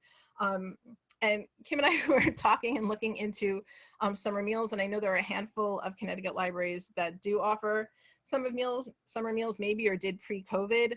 It's a super complicated, crazy thing, but it's not the only way that you can support your patrons around food. And I think the simplest thing, and I can't believe I had never thought of this, one of the providers said to me last week, so we know, especially now that we're going to be open again, that you have those families who are in the library, especially during the summer, all day, right? And they often have nothing to eat. They have, they don't have enough stuff to keep them busy. What does that look like? So her thought on this was something similar, like just going over to a family that's been in the library since, showed up before you opened and now it's lunchtime, is like, hey, have you guys had lunch yet? Here are some places that are serving lunch, in the community. And obviously this is going to be an easier thing to navigate in your urban areas that may have organizations that are serving, soup kitchens and food pantries and stuff that are serving lunch, but that's an option. And it changes the conversation a little bit. Like it makes it like, hey, like, I noticed you've been here all day. I know you're probably hungry. Here's what I can do in terms of referral of resources for you. One of the projects that I did when I first came to the community college library had to do with looking at how academic libraries are supporting students who are experiencing housing deprivation or food insecurity. And what a number of college libraries are doing is they'll just have like snack baskets around the library, right? So granola bars, that kind of thing. And I know the whole eating in the library thing is fraught. It's I worked in libraries where people were allowed to eat, and at 7 o'clock every night, it was the running of the rats because there was so much food. I get it. I completely understand. But these are things you could do. Nothing you have to, but they're things you could do to address these kinds of issues. Let me see, I'm looking at my notes. And I'm going to say one thing going back to the picture of the books earlier and kind of what libraries do. A lot of libraries will take their discard books and donate them to shelters. And a lot of individual people do the same thing. And I get it. I know nobody likes to throw out books. People want books to live on forever. But I'm going to raise my pet peeve about this, which is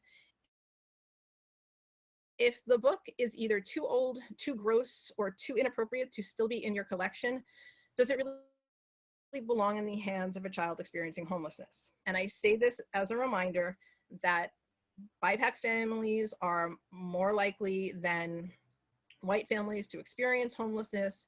So most of the time, we already know that there's a lack of diverse books in general. The likelihood of the books that we're discarding and donating to be diverse and appropriate is pretty slim. So I know we all do this, and from well-meaning places. This is a huge soapbox issue for me. You know, if you want to work with your shelters or providers to donate books, figure out how to donate new books and books that are culturally relevant and appropriate for the community that is being served. Because I mentioned earlier that every shelter I've been in has had a library, and in every shelter I've been in that had a library, the books were disgusting and nobody looked at them. They were people's like 20-year-old encyclopedias. They were stuff that were ripped and chewed on and gross. Nobody wants to look at that. And basically it sends the message that we don't think that you are deserving of having new appropriate books in your home. Because quite frankly, for kids in shelter, you know, and especially they may be there a little while, that's their home, right? They deserve to have good books. End of the soapbox moment. Okay. And then just quickly, so we have some time for questions. Some sample program. These are the things that I did in shelters. Part of the reason that I took most of my programming into the shelters rather than having families come to the different branches was an access problem. Even though the New York City libraries like to brag that they are within a mile of every resident in the city, often that mile means crossing a 6-lane highway or trying to get around an airport, because most of our family shelters in New York City are converted motels around JFK and LaGuardia airports. So access was often an issue. And, you know, a mile on foot for a mom with 2 little kids is a really long walk. So a lot of the programming that I did, I brought on site, again, in partnership with the shelters, because that was what they needed. They had daycare services, for example, but the daycare provider didn't have a strong, you know, early childhood or literacy foundation, right? So they wanted something that was a little bit more substantial. So I would do, you know, preschool story time all the time. So there's my little, those were dinosaur eggs. They're like the kids would break them apart and there were little dinosaurs inside. I was taught as a children's librarian. I do thematic story times. That's my thing. With the older kids, we did a lot of STEM programming. So we did one on rocks, and we talked about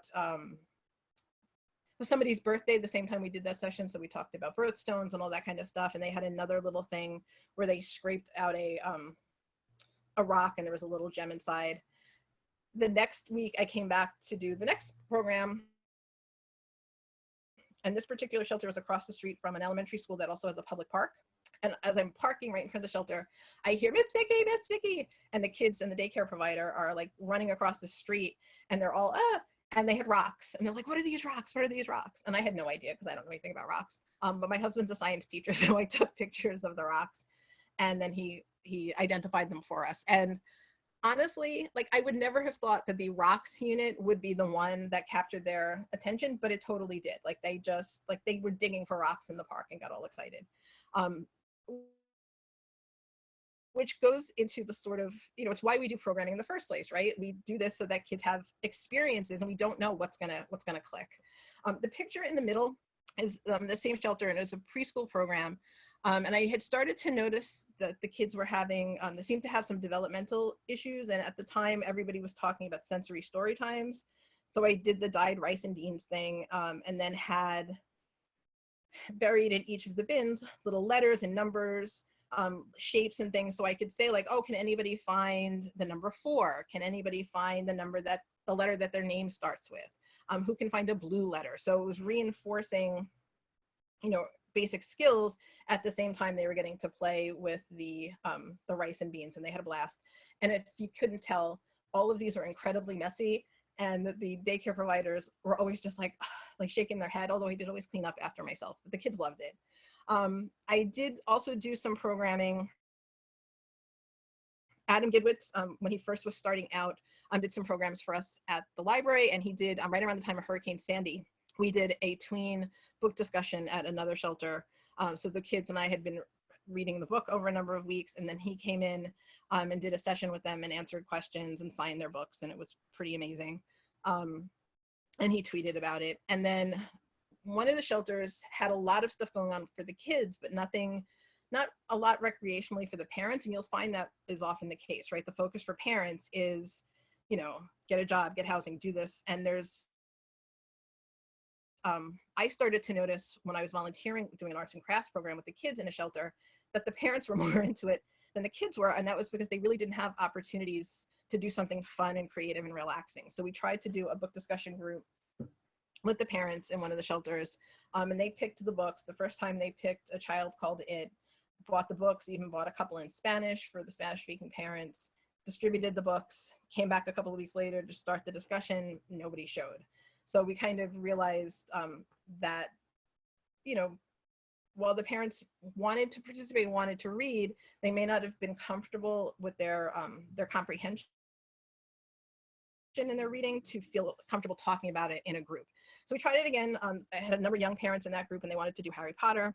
So we did the same thing. And when I came back for that session, I had 2 parents, and I had brought the adult coloring books with me, so at least they would have something to do, And so we chatted, not necessarily about the book, but they colored and we talked, and it was fun. It worked. Again, this is nothing groundbreaking, but these were the things, that were the need of the particular shelters that I was working with. Same thing with summer reading. This was one of the shelters that I worked with. This picture was in the local newspaper, otherwise I would not have shared it. This particular shelter had a little tiny garden in their parking lot that they were, in that particular summer, they were doing, they had the kids doing a ton of gardening. They fed me every time I came with stuff from the garden. It was amazing. But this shelter also has an after-school program that's not just for the kids in the shelter. It's also open for fee to anybody in the community. So it's a really strong program. So, all of this stuff, again, it's not like rocket science. It's not revolutionary, but and you really can't tell from this picture, but this shelter is literally across the street from JFK. Like, there is nothing around there. There are no, I think there's a Dunkin' Donuts. There's no, it's far from the closest library. There's a McDonald's like up the highway. It's really, it's not much going on there. So for the kids to be able to, luckily they had a lot of stuff on site. But that's, again, one of those examples why bringing programming into the shelter made sense. Okay, so I've been talking pretty much nonstop for 2 hours. So now we're going to turn it over to us as a group again. And Kim or Ashley, if you could just put the last Padlet in the chat.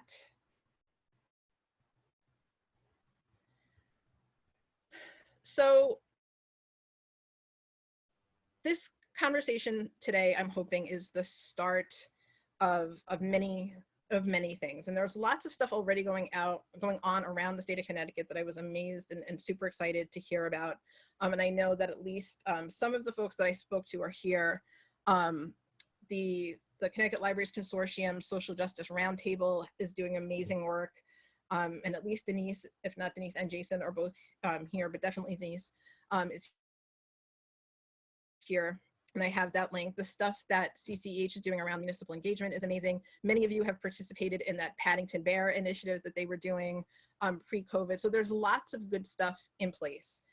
That being said, in my conversations with providers, most of the folks at the CANs and at the individual shelters were like, we kind of know the library, but we don't have a formal relationship, or we could do more, right? And in terms of what that looks like, I mean, I can tell you what I think we should do and what you should do. And I've got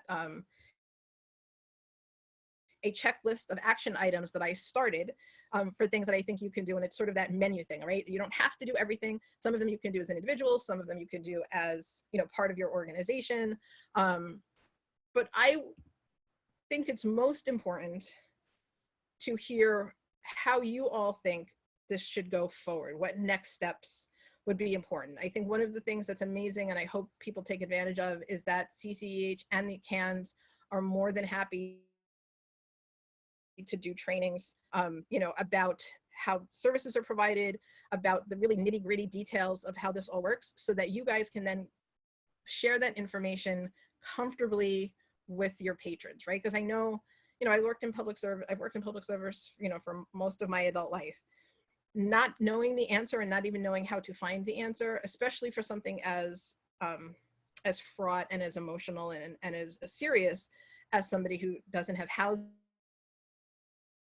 is really a challenge, and it can be very you know, anxiety producing for librarians to not know what to do in that moment. So as much information as you can have access to, not just for you, but also for your peers, you know, how that's like an easy first step in a lot of ways. And that's certainly something that I'm planning to talk to Kim and Ashley about in terms of, you know, how I see this work going forward.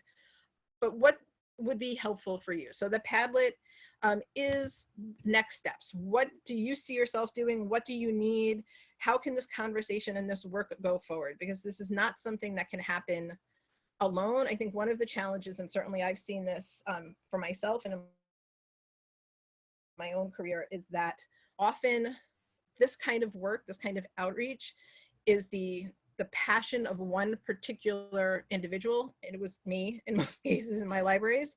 And when that person moves on, it disappears, right? Like it doesn't go anywhere. So how, you know, I would love to see more about how we operationalize these kinds of services and this kind of work, in terms of, you know, the same way that everybody does, you know, school outreach or daycare outreach, whatever it may be, that this is part of that conversation. And I'm already seeing awesome ideas here, which is really exciting. And whoever wrote about the getting powers of that be to understand and support these kinds of things, this is a huge issue, and I don't want to minimize the challenge of that. I can tell you a story of an urban library system that was doing amazing work around supporting, you know, people experiencing poverty, people experiencing housing deprivation, all of that kind of work. They had hired a social worker. They had a working group, and this was happening at the same time that the library system was rebranding itself as like a premier cultural institution within that urban community, and was really appealing to its affluent, you know, gentrifying communities. And how do those things coexist? And it will probably not come as a surprise to any of you to figure out which of those two, you know, which of those two things kind of won out in terms of what message is communicated to patrons, right? So I think a lot of that work is still being done, but it's not something that is being advertised, and not something that's being publicized for fear of, you know, being the homeless library, right? So all of that kind of stuff these are absolutely legitimate questions. And I will be completely honest and say that the thing that I am horrible at and worst about in any of these conversations is that managing up and getting library leaders on board. So I would try, and then when I didn't get far, I would just do it on the DL, and was fortunately in a position where I had enough privilege and power to be able to do that. But that doesn't provide long-term services. It certainly does not provide equity of access, and it doesn't solve the problem, because now I'm gone, and who's doing this work, right? So these are amazing ideas. I'm super excited about this.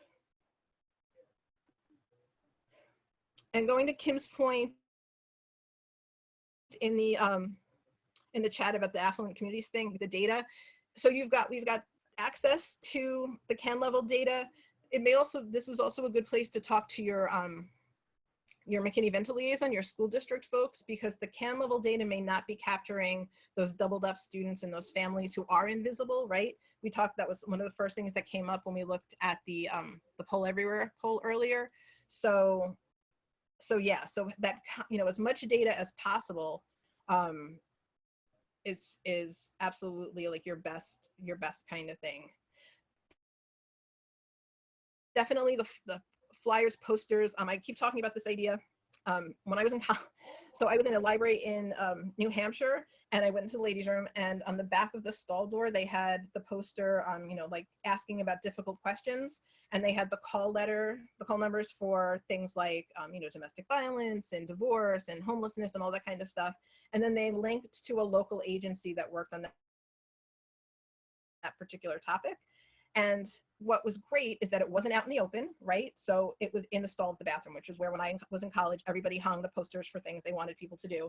And this is great because you could, you know, I took a picture of it because I was like, this is a brilliant idea, right? So if somebody needed those services, they could also, you know, take the picture in the nice privacy of the ladies' room stall to be able to get that out there. Something like that is so simple. And I've seen this on like Pinterest and on the different discussion boards, but it's so easy to do once you start making those connections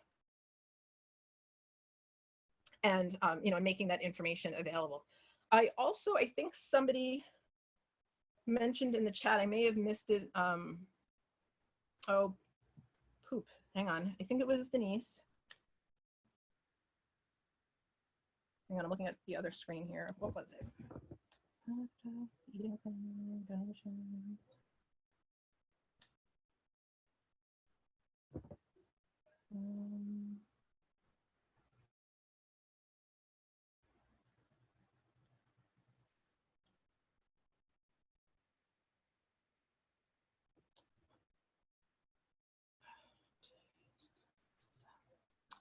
Oh, I completely lost my train of thought, and I know it was something that did come up in the chat. Now I can't remember what it was. It'll come to me.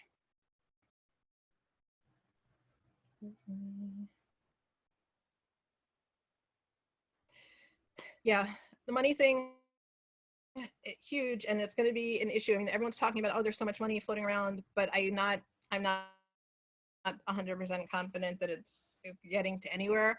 I will say though, there's things that can be done, and I'm going to say this with the caveat and with the understanding that we already do so much more than we probably should be doing, and that to ask people to take on more, and I'm not telling anybody to take money out of their own pocket, but I do want to put out there that there are things that you can do and services you can provide that cost nothing.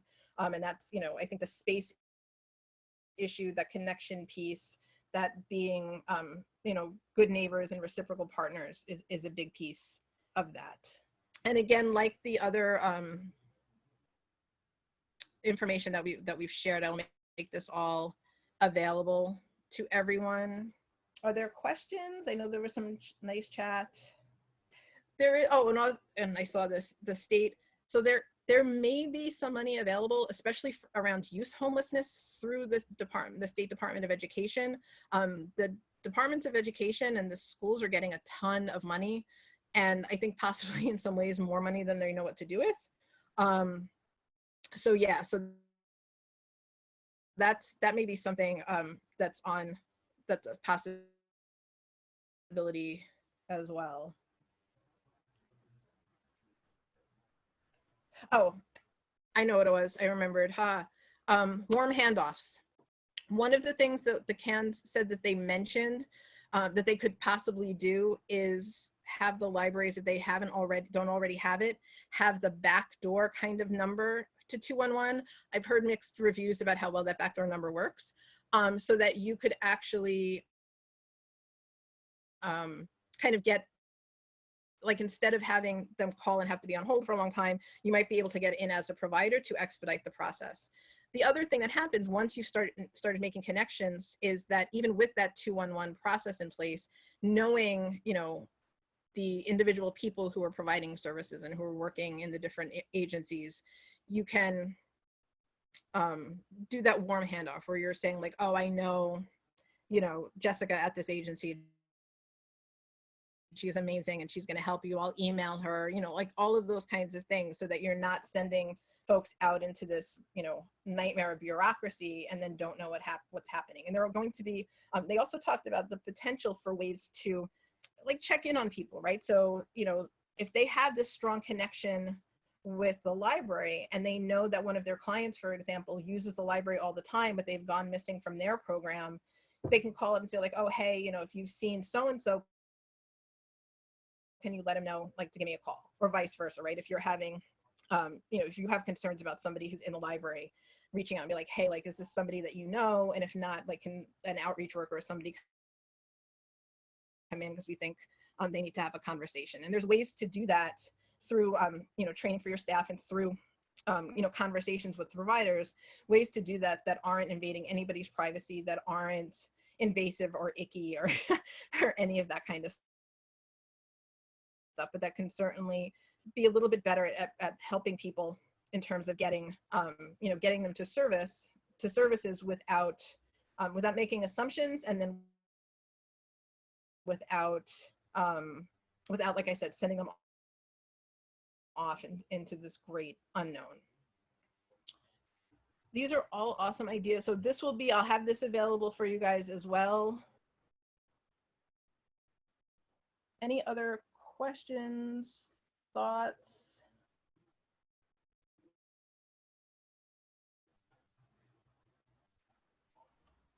And just a reminder to everyone, you can use the Q&A. It helps us pull the questions out. Sometimes they get buried in the chat, and if there's more detail to some things that people want to ask that are going up in the Padlet, you know, that can be helpful too. Like I see formalizing the CAN and library introductions, you know, like, is that something that they think we need to do, you know, you need to do, or is there like a phone number needed so someone can call? So if there's more information or more detail to some of these questions, feel free to throw them in the Q&A, or if you're struggling to kind of turn it into a sentence, which I know I often struggle with, go on ahead and use the raise hand feature, and there's an allow you to talk button that I've never clicked on, but I'd be happy to experiment with that button today. I see some folks from CCEH here.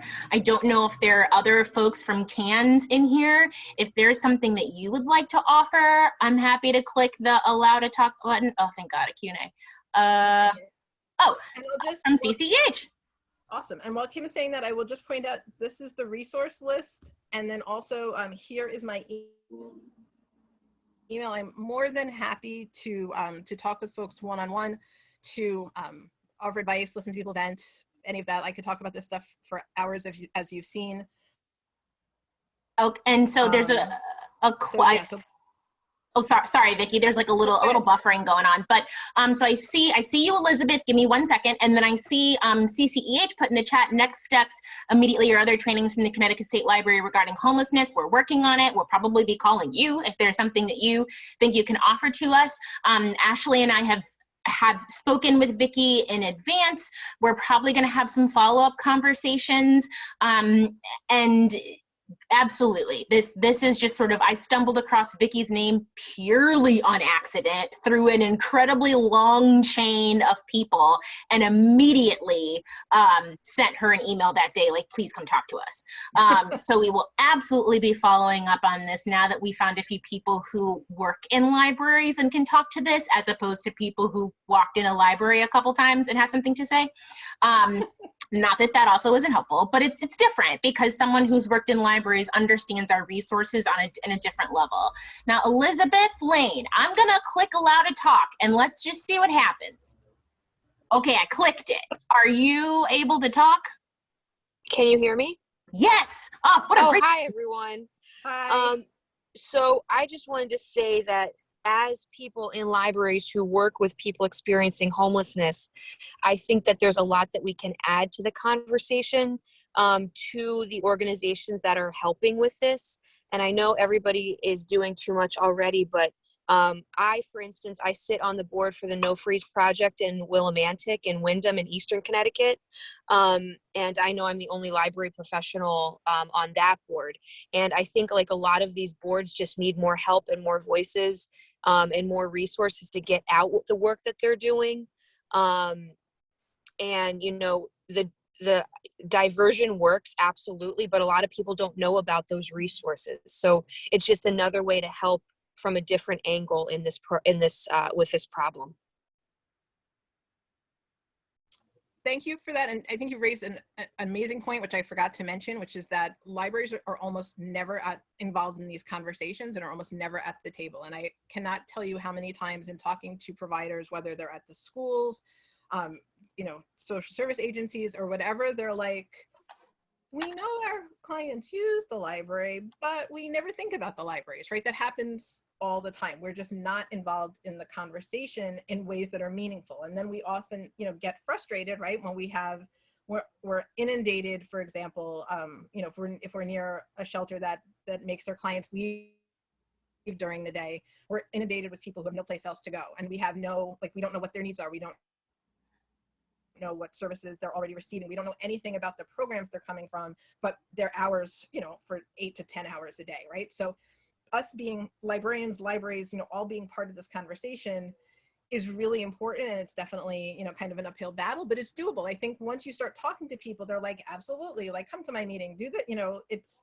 again, more work for us on this, at the one hand, but it may end up leading to things that lighten our loads in some other ways as well. So thank you for that. It's a great point.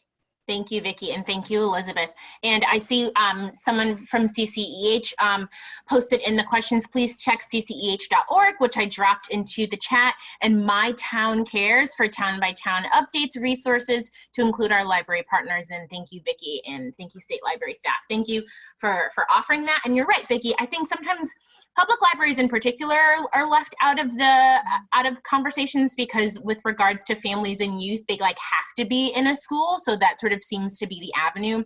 But one thing that I think is constantly forgotten about is that public libraries can have the longevity with regards to that.